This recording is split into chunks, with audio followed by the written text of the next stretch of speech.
താടി ആദ്യം തൊട്ടുള്ളതാണ്. ഇല്ല, ഇത്ര അധികം നീട്ടിയിരുന്നില്ല. അപ്പം ഒരു 3 വർഷം മുമ്പ് എൻ്റെ വൈഫ് മരിച്ചു, 2022. അത് MND, മോട്ടോ ന്യൂറോ ഡിസീസ്. അപ്പം അത് മൂലം കുറേ കാലം ചികിത്സയിലൊക്കെ ആയിരുന്നു.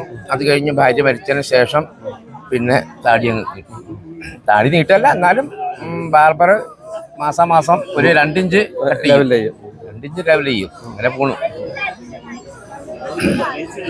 നമുക്ക് മരണത്തെ മാത്രം നമുക്കൊന്നും ചെയ്യാൻ പറ്റില്ല. വിധി. രംഗബോധമില്ലാത്ത കോമാളി. ഞാൻ 4ാം ക്ലാസ്സിൽ പഠിക്കുമ്പോൾ എൻ്റെ അച്ഛൻ മരിച്ചതാണ്. ഇത് എന്ന് വെച്ച് കഴിഞ്ഞാൽ ഈ ഡിസീസിന് ഇന്ന് വരെ ഇത് കണ്ടുപിടിച്ചില്ല. ഇല്ലല്ലേ?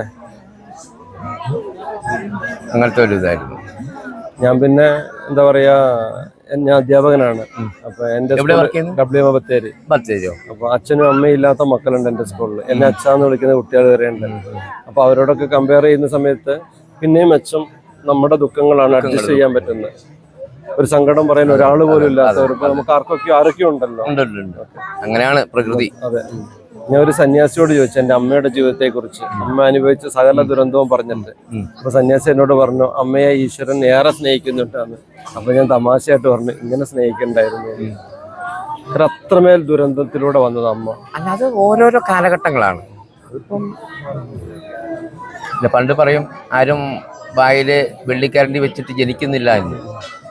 ഇങ്ങനെ ഇതുണ്ട്.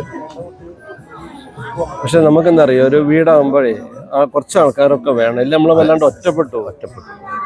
ഇത് നല്ല